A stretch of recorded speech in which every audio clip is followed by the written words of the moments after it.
مدینہ کا بازار تھا۔ گرمی کی شدت اتنی زیادہ تھی کہ لوگ نڈال ہو رہے تھے۔ ایک تاجر اپنے ساتھ ایک غلام کو لیے پریشان کھڑا تھا۔ غلام جو ابھی بچہ ہی تھا، وہ بھی دھوپ میں کھڑا پسینہ پسینہ ہو رہا تھا۔ تاجر کا سارا مال اچھے داموں بک گیا تھا، بس یہ غلام ہی باقی تھا جسے خریدنے میں کوئی بھی دلچسپی نہیں دکھا رہا تھا۔ تاجر سوچ رہا تھا کہ اس غلام کو خرید کر شاید اس نے گھاٹے کا سودا کیا ہے۔ اس نے تو سوچا تھا کہ اچھا منافع ملے گا، لیکن یہاں تو اصل لاگت ملنا بھی دشوار ہو رہا تھا۔ اس نے سوچ لیا تھا کہ اب اگر یہ غلام پوری قیمت پر بھی بکا تو وہ اسے بیچ دے گا۔ مدینے کی ایک لڑکی کے اس غلام پر نظر پڑی تو اس نے تاجر سے پوچھا کہ یہ غلام کتنے کا ہے؟ تاجر نے کہا کہ میں نے اتنے میں لیا ہے اور اتنے کا ہی دے دوں گا۔ اس لڑکی نے بچے پر ترس کھاتے ہوئے اسے خرید لیا۔ تاجر نے بھی خدا کا شکر ادا کیا اور واپسی کی راہ لی۔ مکہ سے ابو حذیفہ مدینہ آئے تو انہیں بھی اس لڑکی کا قصہ معلوم ہوا۔ لڑکی کی رحم دلی سے متاثر ہو کر انہوں نے اس کے لیے نکاح کا پیغام بھیجوایا، جو اس نے قبول کر لیا۔ یوں وہ واپسی پر وہ لڑکی جس کا نام ثبیتہ بنت یار تھا ان کی بیوی بن کر ان کے ہمراہ تھی، اور وہ غلام بھی مالکن کے ساتھ مکہ پہنچ گیا۔ ابو حذیفہ مکہ آ کر اپنے پرانے دوست عثمان بن عفان رضی اللہ تعالی عنہ سے ملے تو انہیں کچھ بدلا ہوا پایا اور ان کے رویے میں سرد مہری محسوس کی۔ انہوں نے اپنے دوست سے استفسار کیا کہ عثمان رضی اللہ تعالی عنہ یہ سرد مہری کیوں؟ تو عثمان بن عفان رضی اللہ تعالی عنہ نے جواب دیا کہ میں نے اسلام قبول کر لیا ہے اور تم ابھی تک مسلمان نہیں ہوئے، تو اب ہماری دوستی کیسے چل سکتی ہے؟ ابو حذیفہ نے کہا تو پھر مجھے بھی محمد پاک صلی اللہ علیہ وآلہ وسلم و صحابہ بارک وسلم کے پاس لے چلو اور اس اسلام میں داخل کر دو جسے تم قبول کر چکے ہو۔ چنانچہ حضرت عثمان رضی اللہ تعالی عنہ نے انہیں نبی کریم صلی اللہ علیہ وسلم کی خدمت میں پیش کیا اور وہ کلمہ پڑھ کر دائرہ اسلام میں داخل ہو گئے۔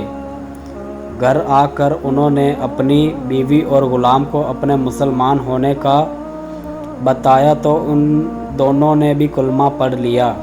حضرت ابو حذیفہ رضی اللہ تعالی عنہ نے اس غلام سے کہا چونکہ تم بھی مسلمان ہو گئے ہو اس لیے میں اب تمہیں غلام نہیں رکھ سکتا، لہٰذا میری طرف سے اب تم آزاد ہو۔ غلام نے کہا آقا میرا اب اس دنیا میں آپ دونوں کے سوا کوئی نہیں ہے، آپ نے مجھے آزاد کر دیا تو میں کہاں جاؤں گا؟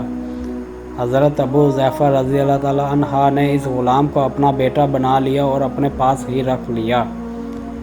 غلام نے قرآن پاک سیکھنا شروع کر دیا اور کچھ ہی دنوں میں بہت سارا قرآن پاک یاد کر لیا، اور وہ جب قرآن پڑھتے تو بہت خوبصورت لہجے میں پڑھتے۔ حضرت سالم ہجرت کے وقت نبی کریم صلی اللہ علیہ وآلہ وسلم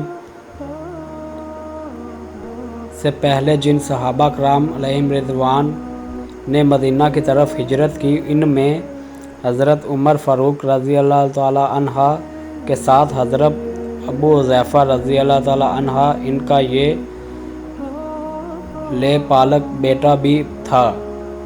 مدینہ پہنچ کر جب نماز کے لیے امام مقرر کرنے کا وقت آیا تو اس غلام کی خوبصورت تلاوت اور سب سے زیادہ قرآن حفظ ہونے کی وجہ سے انہیں امام چن لیا گیا، اور ان کی امامت میں حضرت عمر رضی اللہ تعالی عنہ جیسے جلیل القدر صحابی رسول بھی نماز ادا کرتے تھے۔